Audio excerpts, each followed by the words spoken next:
Что делать, если помпа обратного осмоса не нагнетает нужного давления? Первым делом снимаем помпу, осматриваем на отсутствие потеков,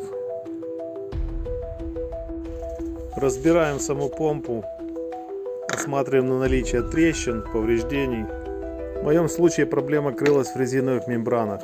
Они не держали воздух и воду пропускали, но они были целыми. Аккуратно вынимаем их оттуда, прочищаем, вытираем слизь, всякую ерунду и собираем обратно в обратном порядке.